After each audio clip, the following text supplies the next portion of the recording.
Episode 195. All right. So this episode is how to turn FOMO into JOMO. All right. For the DIY rockstar. So let's, because now we're giving out initialisms, acronyms, whatever you want to call them. So FOMO is. FOMO is fear of missing out. And JOMO is joy of missing out. All right. So I know it sounds counterintuitive. I was listening to this podcast, Accidental Creative, with Oliver Burkeman. He's the author of 4,000 Weeks. And I know it sounds counterintuitive, but we're always talking about doing all the things. Yeah. But you have to decide. You only get, according to this guy, 4,000 weeks of your life, generally, most people. And you have to figure out how best to spend them. So even though it seems like the music is your main thing, it's not the only thing. Right. Your life cannot be only music. And so, to me, this is about helping you figure that out, sort through that. Yeah. All right, so give me an example of what you're talking about as far as fear of missing out. Okay, all right, so question is how to figure out, he talks about existential dread, and what that means is, in the olden days, things were really simple. You lived a hard life. You provided for your family, you would go to heaven, and that's where you would find joy. Whereas now, not only are there resources, an infinite amount of resources, it seems, especially living in America, and the opportunities are just everywhere. So the question is, how do you figure out what to do? It's almost crippling, overwhelming, the number of things that you can do. Which I think actually limits people. So what, kind of going to that point, is I think sometimes because there's so many different ways of doing stuff, people tend to try to get a bit of tunnel vision. What do you mean? What you tend to do is kind of focus on like one thing that people say that you need to do in order. So for instance, let's just take it very simply. The music business. I want to make it in the music business. So people think, okay, that means you gotta get a record deal. Right. And once you get a record deal, you've made it into the music business. Right. That's what it's all about. So now your tunnel vision becomes fixed on that. What I don't think artists really ask themselves, or musicians or whatever, is when I say that I want to make it in the music business, what exactly do I mean? Right. Yeah. What does that mean? Right. What do we just define the music business as, record companies signing artists? Do you sign, is the music business, does it encompass music education? Okay. Does it encompass, studios, running a studio? Yeah, that's something true. like that. Does That's it true. encompass, writing music for movies, for commercials, for this, for that? So I think sometimes what starts to happen is that, when you start thinking about the fear of missing out, maybe there's some big industry gathering that everybody says, oh, you need to be a part of this. And maybe you don't have the money or whatever else to go to this one thing. So you feel like, oh, wow, I'm going to miss this thing. And you feel bad about that. But, maybe if you look closely at yourself and kind of what you're doing, maybe that's not what was best for you anyway. Yeah. And maybe what's best for you is something else. I think we did that early on with feeling like we had to perform music. That in order, I guess I felt like in order to be a band, that because for years before then we didn't have the performance aspect. Yeah. And so I think when we first started our YouTube channel, if you look back at some of our early videos, we're performing songs. Yeah, right. And that was more of a focus, and we were even going out to open mics and looking for like performance opportunities. Yeah. And I think as we got the blog and the podcast going, once we found that, I think that was more of our sweet spot. Yeah.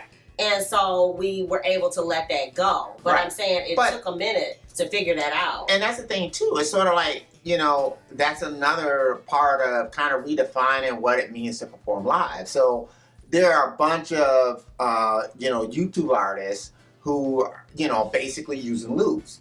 What's her name? Tosh Sultana. She does that song Pretty Lady. Yeah. Mm-hmm. You can go to her channel and you see her working in the studio, and she's, triggering this loop. She's playing guitar. Then she loops that. Then she goes up and grabs the bass. She loops that. Okay. So it's about doing live looping. And, basically, we know Ed Sheeran has. Oh, yeah. That's the way he his tours. whole career, right. He does his whole tour doing that. So again, that goes back to the other point. As far as fear of missing out. Maybe you feel like, oh man, I missed an opportunity to be in a band. I missed an opportunity to be that. And it's like, what? Maybe being one of these people who can do loops is your way. It's a unique way to kind of have that, a little part of that, yeah. And now, they've got so many different pedals, that can do like background vocals for you. Oh, yeah. Harmonizers on the spot. Just so many different things that you can do that you couldn't do in the past. So you can now take your stems, your tracks from, your DAW of choice. You could take those and you could trigger those live now. Oh, yeah. So it's so many different ways of performing now that you may feel like, oh, okay, I'm going to miss out because of the fact that I don't have a band. Mm-hmm. But, again, you could have the joy of missing out by saying that, I really don't have to. Yeah. Because of the fact that I now could figure out this way of performing with, one or two people, whatever that you have, that there is still a vehicle for you to do live. Yes, in the guy's book, he talks about people waiting until they have retired in order to get to the thing that they enjoy, whether it's travel or learn to play the guitar, whatever it is, learning a language, whatever.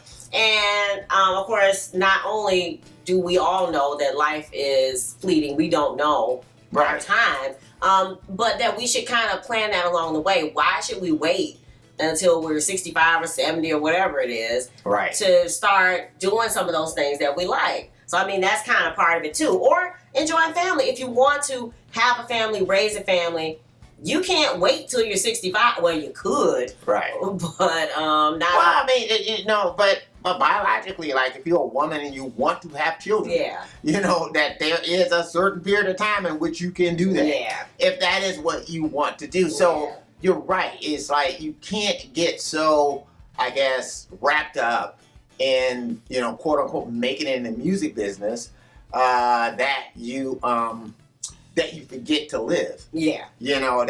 That's and not only that, living informs your music. Yeah. I mean, that becomes a source of inspiration. Yeah. That becomes, going back to a point that I think we just keep saying over and over again about music being a cultural experience. Yeah. That living is what allows you to inject your music with that. Yeah.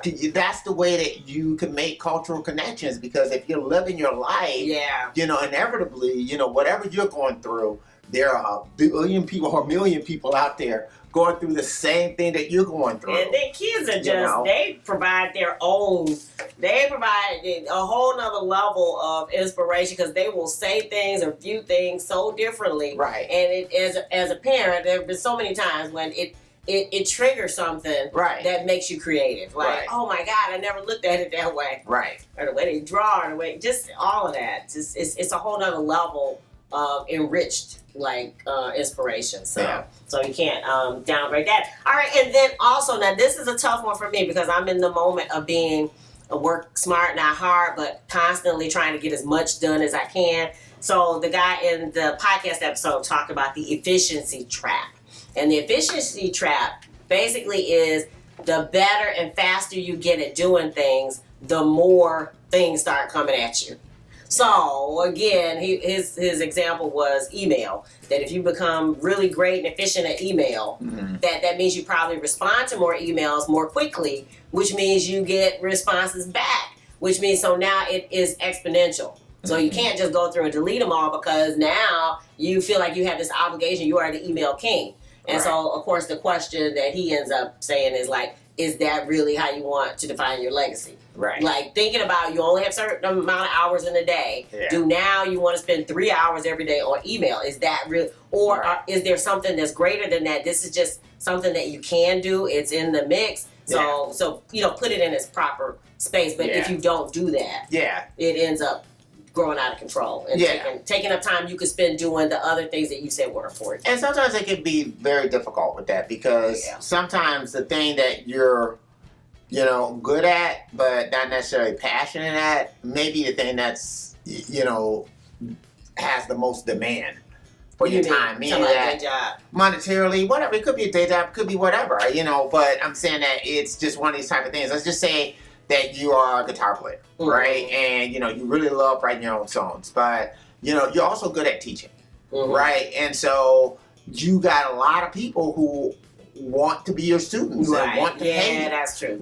For that time, so it becomes very difficult to say, okay, I'm charging, whatever amount an hour to teach, and to now start turning away that in order to do something that you don't necessarily see any monetary return coming from. That's you know what I mean? So all of those type of things can make it kind of difficult to make that decision.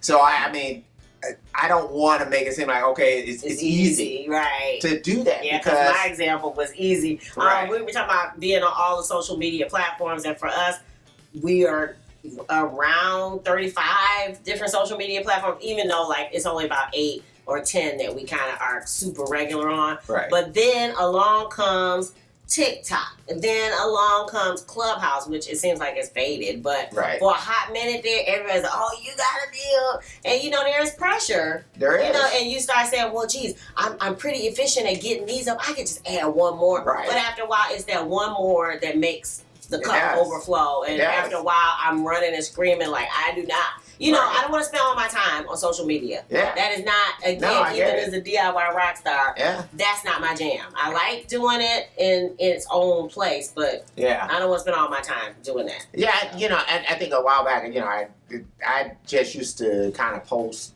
like 4 or 5 of our songs, some everywhere. So like, we had a MySpace page. Oh, that's right. We had a Pure Volume page. I think it was Django Music page. There's a couple of different pages that we've had throughout. Reverb Nation, I think we had a page there. I think I took stuff down, so it might not be anything there anymore. I think there might be something. No, I think we still have a page, but I don't think there's any music page. Okay. So, and then SoundCloud. So much 8 tracks. I mean, if you go back, there's a episode that I'll put the link to up above where we talk about all the different social media platforms. It's ridiculous. But the question becomes, and I mean, I'm kind of going through that with the email too, because I started sending out an extra email and I'm like, okay, enough. It's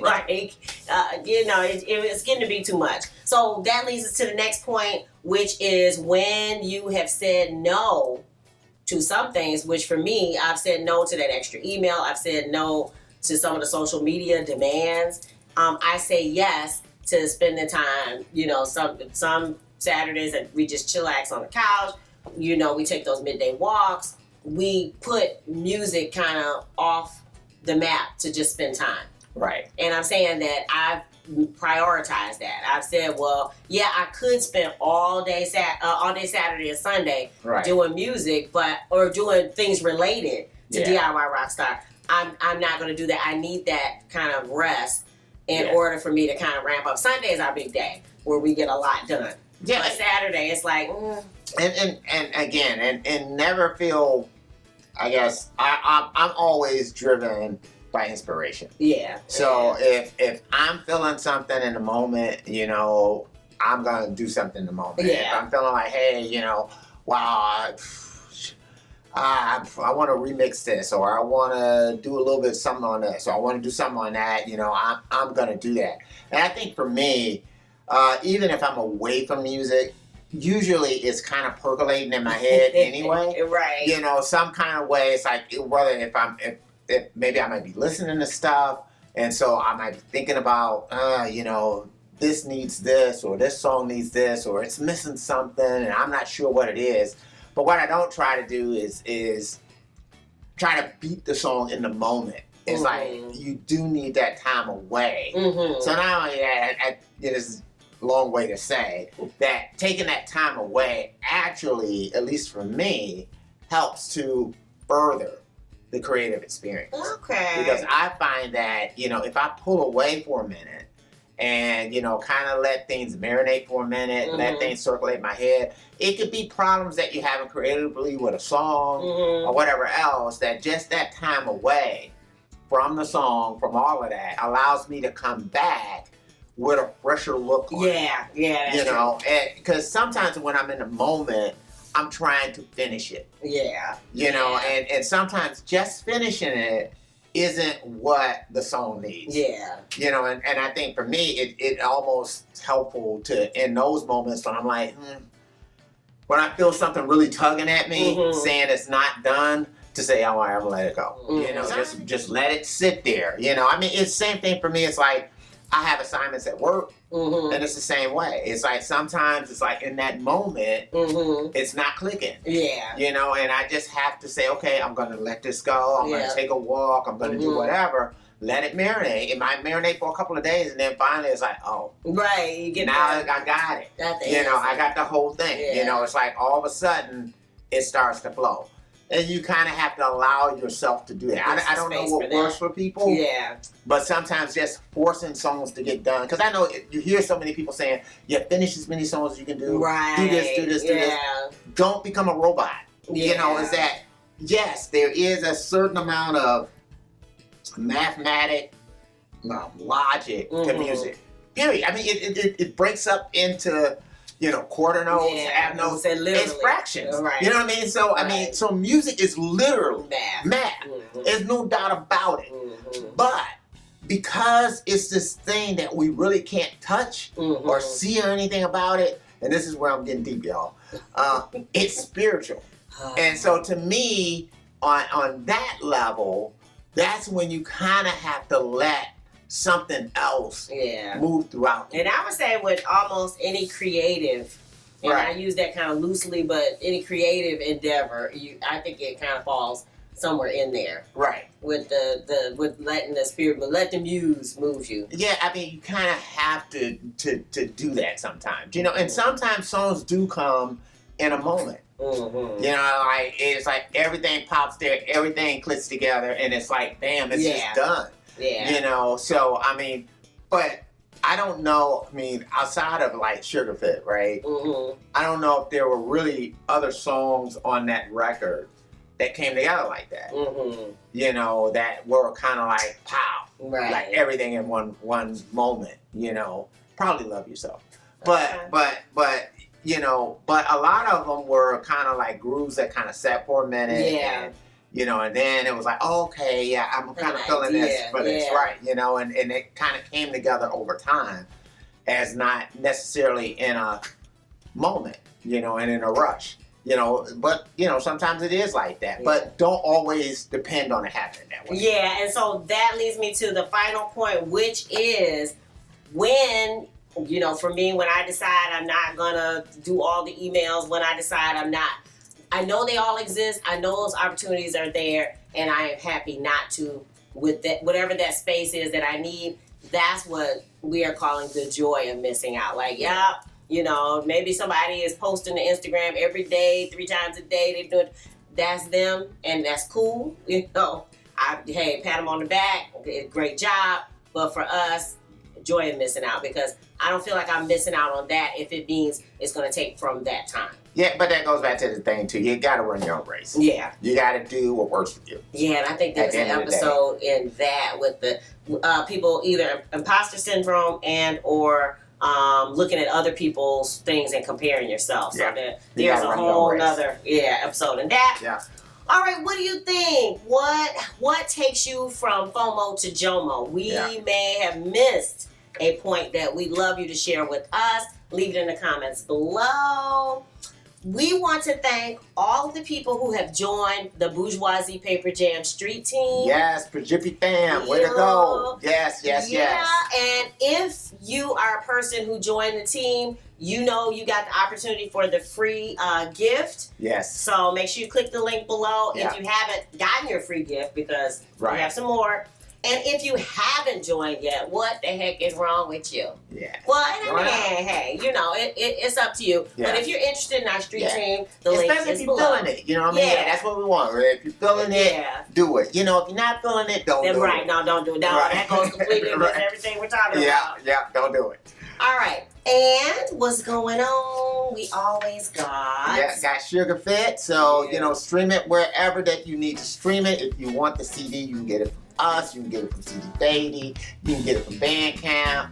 So then also, you know, if you want to hear it on vinyl, Yes, on the Patreon link that's is right. below. You know, and we might even put a little bit of extra special something on Yeah, there. we definitely So have look out for that. original artwork on the vinyl. So, yeah.